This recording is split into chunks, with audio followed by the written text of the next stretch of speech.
السلام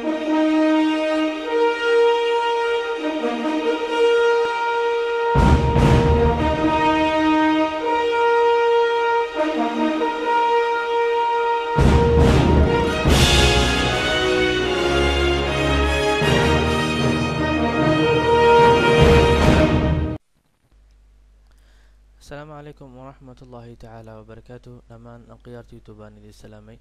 Casharkeena wuxuu ku saabsan yahay sidee barnaamijyo kombiyuutarka ku jira DVD aad ugu duubi lahayd. Su'aashaas la weydiiyay oo la yiri folder ayaa software badan igu jiro, marka waxaan rabaa in aan DVD ku duubo, sideen ugu duubi karaa? Marka way sahlan tahay. Marka hore waxaa sameynaysaa software-kan oo Shampoo Brown Studio 11ka description-kana ayaad ka soo download kartaa. Haddii version-ka dambeeyana isla markii waa idin soo gelinayaa insha Allah biidnillaahi kariim.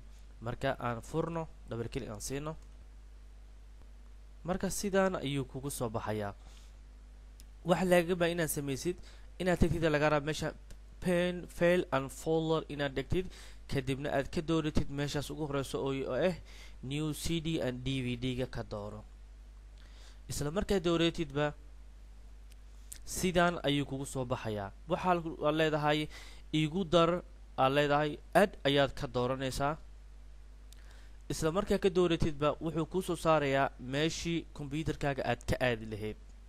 marka sidaan ayuu kugu soo baxayaa. marka kombiyuutarkaaga meeshii ugu jiray ayaa folderka tagaysaa, kadibna add ayaa leedahay. hadda meeshan ayaan rabaa meeshan waxaa ku jiro Windows XP Service Pack 3 2 ma ahan, marka hore qalad loogu qoray, laakiin Service Pack 3 waay. kadib waxaan leeyahay add ayaan leeyahay. marka wuxuu dhahaa wax yar sug sid oo ugu soo duub. marka waa ujeedaa in uu iga dalbaday inaan wax yar sugno sida oo ugu soo shubo. kadib wuu ku soo shubay.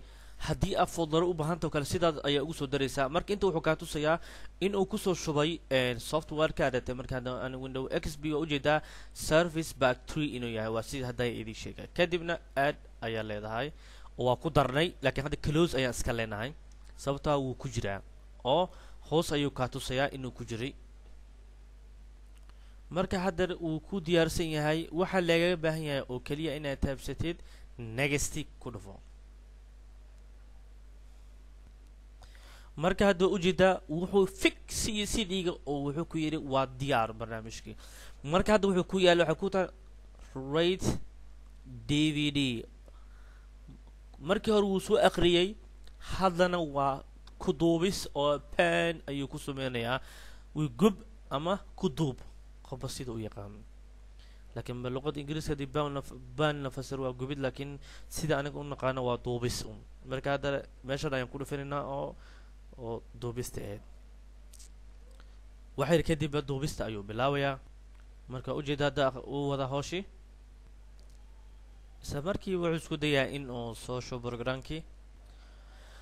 hadda waxaa bilowday sida uu CD-ga ugu duubi lahay ama u gubi lahaa. waa ujeedaa inuu CD-ga hadda gubanayo ku socdo. programkii ayuu ku shubayaa.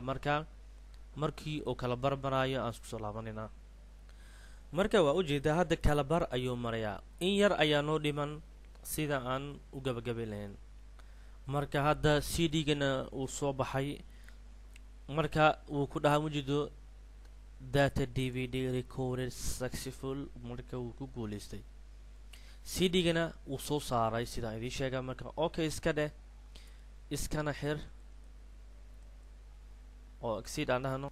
marka CD-ga ayaa dib u gelinaynaa. marka uu soo kacaya aan sug. marka waa ujeedaa inuu noo soo kacay Windows XP-ga. marka insha Allah waa intaas oo kaliya. khayr ayaan idin rajeynayaa. wassalaamu calaykum waraxmatullaahi tacaala wabarakaatuh.